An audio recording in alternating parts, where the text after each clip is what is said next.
Et si la liberté économique de la Jamaïque n'était qu'une illusion, savamment entretenue, une illusion si bien construite que même ceux qui en souffrent parfois n'osent la remettre en question. Aujourd'hui, la Jamaïque est vantée par les institutions internationales pour sa stabilité et la rigueur de sa gestion budgétaire. Les journaux économiques saluent sa discipline fiscale, les agences de notation relèvent sa note de crédit et des sommets vantent son succès comme un modèle pour la Caraïbe. Pourtant, derrière ces chiffres triomphants et ces discours officiels, un pouvoir invisible orchestre chaque grande décision. Un scénario complexe se joue dans l'ombre, où la Jamaïque se retrouve à un carrefour dangereux, admiré à l'extérieur, mais sous tutelle dans les coulisses.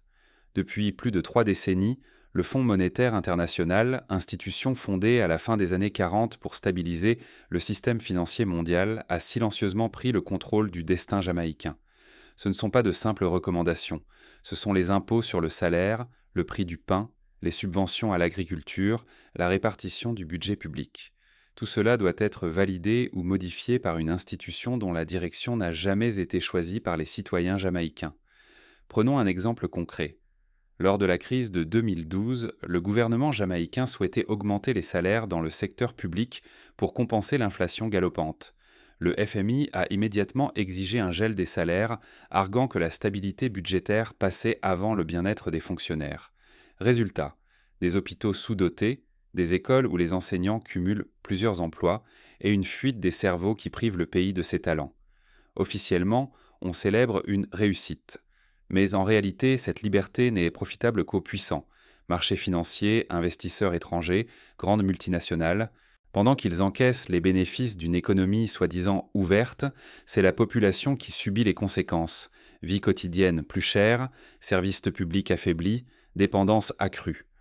Par exemple, la privatisation de l'eau potable dans les années 90 a fait doubler le prix des factures pour les familles plus modestes, alors que les profits étaient rapatriés vers des actionnaires étrangers. Tant que cette illusion persiste, la Jamaïque et l'ensemble de la Caraïbe resteront prisonnières d'un scénario écrit à l'étranger.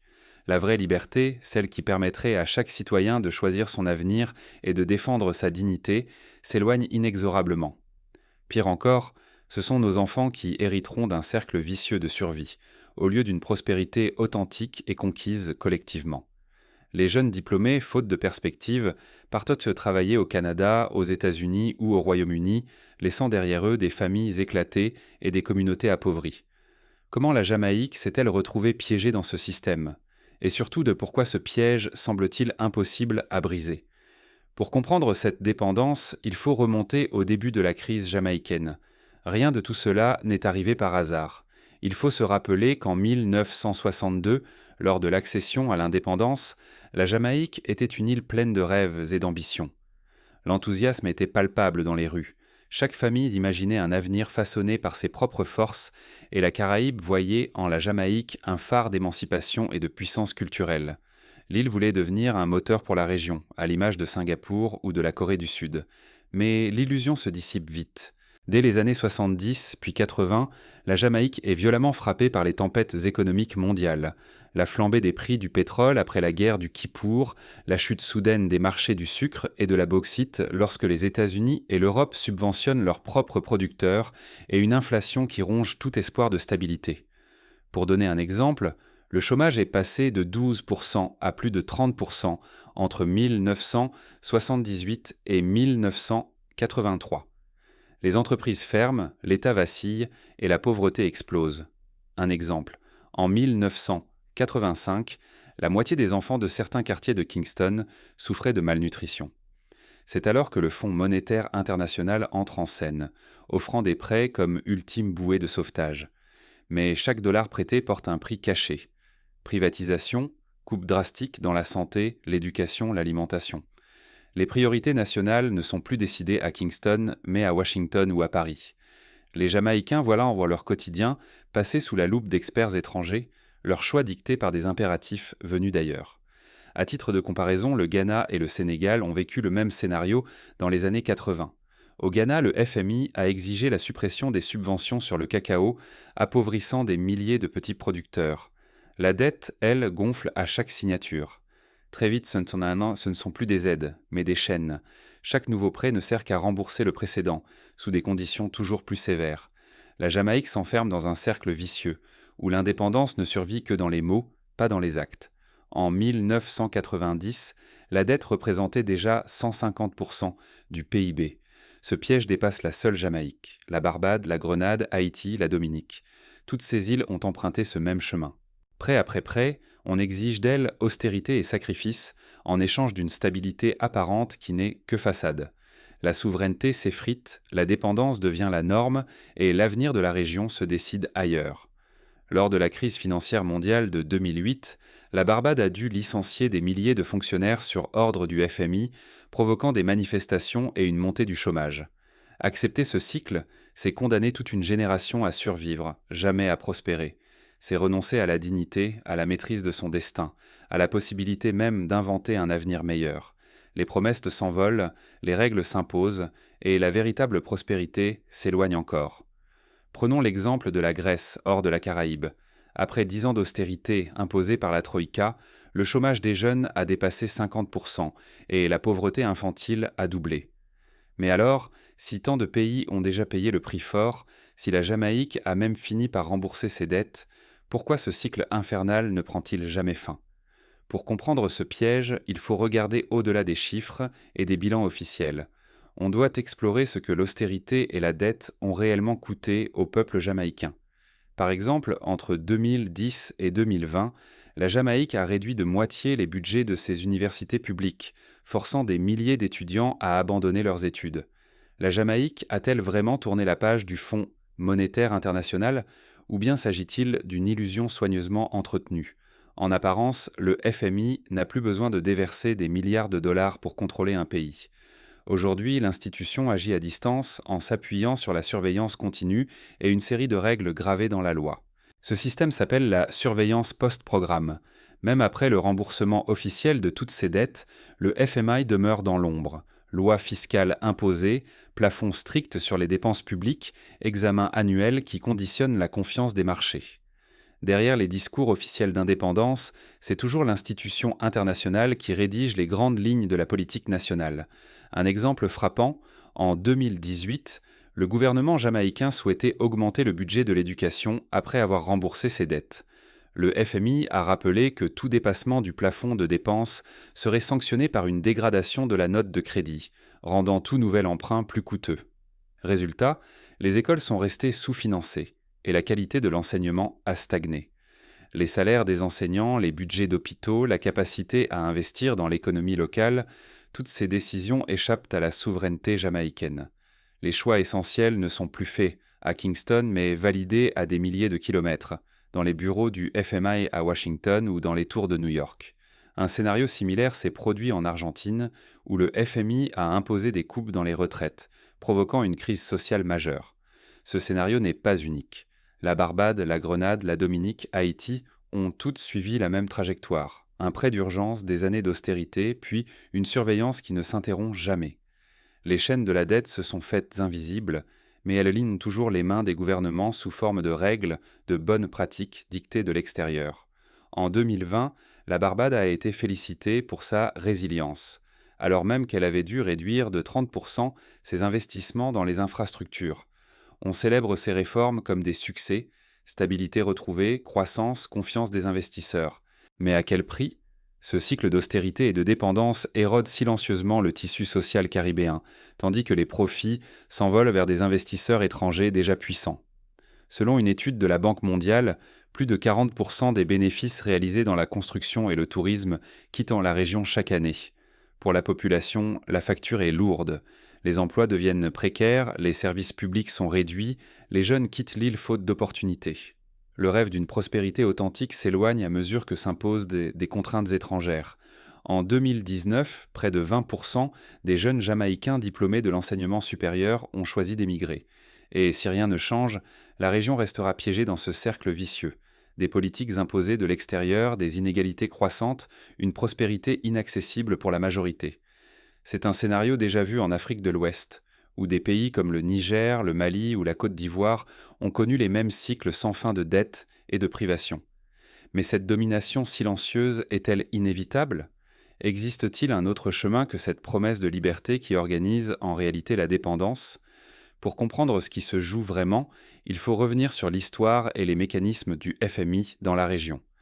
Derrière chaque condition imposée, il y a des choix politiques qui pourraient être différents. L'Argentine, par exemple, a tenté en 2002 de renégocier sa dette sans l'aval du FMI, en s'appuyant sur des partenariats régionaux et en taxant les plus grandes fortunes du pays. La Caraïbe risque-t-elle de manquer son rendez-vous avec l'histoire? Le monde se transforme à une vitesse inouïe. L'ordre occidental, jadis incontesté, chancelle. De nouveaux pôles émergent. L'Afrique s'affirme, l'Amérique latine fait entendre sa voix, les BRICS redéfinissent la puissance mondiale. Le centre de gravité se déplace et la Caraïbe ne peut plus rester spectatrice de ce bouleversement. Face à cette mutation, une interrogation cruciale s'impose à la Jamaïque et à ses voisins. Doivent-ils continuer à suivre un modèle imposé de l'extérieur qui a souvent sacrifié leur avenir sous couvert de stabilité, ou oser s'inscrire dans ce grand mouvement de réinvention et reprendre la main sur leur destin? L'exemple de Maurice qui a diversifié son économie et créé des partenariats avec l'Inde et la Chine démontre que l'ouverture vers des alliances non traditionnelles peut porter ses fruits. Rester sous tutelle, c'est accepter que nos choix fondamentaux soient un temps faits ailleurs. Nos priorités deviennent secondaires, nos ressources profitent à d'autres et notre jeunesse s'exile, faute de perspective. Ce statu quo entretient la dépendance, empêche l'enracinement d'une vraie prospérité et condamne à l'immobilisme. Le continent africain a connu le même dilemme à la fin des années 90, avant que certains pays décident de négocier des annulations de dettes et de réinvestir dans des secteurs stratégiques. Pourtant, rien n'est inéluctable. Partout, des nations brisent le cercle de la domination. Elles affirment leur souveraineté économique et politique, refusent la résignation. Mais la Caraïbe hésite, freinée par la peur de perdre une stabilité fragile, souvent illusoire, qui masque la stagnation et l'emprise extérieure. Le Cap-Vert, par exemple, a investi dans les énergies renouvelables, réduisant sa dépendance au pétrole et créant des milliers d'emplois locaux. La décision à prendre est existentielle. Reculer, c'est laisser passer l'unique chance de transformer la donne. Avancer, c'est affronter l'inconnu, mais aussi ouvrir la porte à une prospérité réelle, à la fierté retrouvée, à la capacité de choisir pour soi. Les pays d'Amérique latine, comme la Bolivie ou l'Équateur, ont montré qu'en reprenant le contrôle de leurs ressources naturelles, ils pouvaient non financer l'éducation et la santé pour tous. L'avenir collectif ne se joue pas dans les classements flatteurs ou les rapports du FMI, mais dans la force de décider pour son peuple. Il s'agit de bâtir un futur où chaque jeune Jamaïcain, chaque citoyen caribéen, ne sera plus réduit à l'exil ou à la survie. Pour illustrer, l'Uruguay a investi massivement dans l'agroécologie et la haute technologie, créant de la valeur ajoutée locale et limitant la fuite des capitaux. Mais concrètement, comment une telle reconquête de souveraineté pourrait-elle s'incarner? Comment la Caraïbe peut-elle sortir de l'ombre et s'imposer comme force dans le nouvel ordre mondial? Pour répondre à ces questions, il faut explorer les pistes d'action concrètes, les défis à surmonter et les ressources insoupçonnées dont dispose la région. La suite révèle comment la Caraïbe peut transformer ses faiblesses en atouts décisifs. Par exemple, la coopération régionale autour du tourisme responsable, de la protection de la biodiversité et de la création d'institutions financières communes pourrait permettre de mieux défendre les intérêts locaux. La souveraineté n'est pas un mirage, c'est un engagement quotidien. Refuser la tutelle ne signifie pas s'isoler, mais réinventer des alliances fondées sur le respect de mutuelles et l'intérêt partagé. L'histoire de la Jamaïque prouve qu'il existe une alternative, exigeante mais bien plus digne. Prenons l'exemple du Costa Rica, qui a aboli son armée pour investir dans l'éducation et la santé, renforçant ainsi la cohésion sociale et l'innovation. Créer des partenariats sud-sud, c'est se donner le pouvoir d'innover ensemble. L'Afrique et l'Amérique latine l'ont montré, la solidarité régionale, l'échange d'expériences et la négociation collective permettent de résister aux pressions extérieures et d'ouvrir de nouvelles marges de manœuvre. Il ne s'agit pas d'une rupture brutale, mais d'un choix de maturité. La communauté des Caraïbes, CARICOM, pourrait servir de plateforme pour mutualiser les ressources, lancer des projets d'infrastructure et négocier en bloc avec les grandes puissances. Réécrire les politiques nationales, c'est réinvestir dans l'éducation, la santé et les infrastructures, selon les besoins réels du peuple jamaïcain. Chaque dollar, chaque ressource doit d'abord servir les priorités locales, et non des critères imposés de l'extérieur. Cela exige du courage politique, mais c'est le prix d'un développement authentique. Par exemple, instaurer une fiscalité progressive sur les grandes fortunes et les multinationales permettrait de financer un système de santé universel. Face aux investisseurs et aux institutions, défendre l'intérêt national doit devenir la règle. Prendre des décisions audacieuses, par exemple, imposer une fiscalité juste aux multinationales ou réguler les secteurs stratégiques, c'est reprendre le contrôle de son avenir. Plusieurs pays l'ont fait et ont prouvé que la taille d'un État ne condamne pas à la faiblesse. L'Islande, par exemple, a refusé de rembourser des dettes jugées illégitimes après la crise de 2008 et a réécrit sa constitution avec la participation du peuple. La Jamaïque n'est pas la première à affronter ce défi. Les combats menés par des pays africains et latino-américains offrent des leçons et des stratégies concrètes. En partageant ses expériences et en s'appuyant sur la solidarité régionale, la Caraïbe peut briser le cycle de dépendance.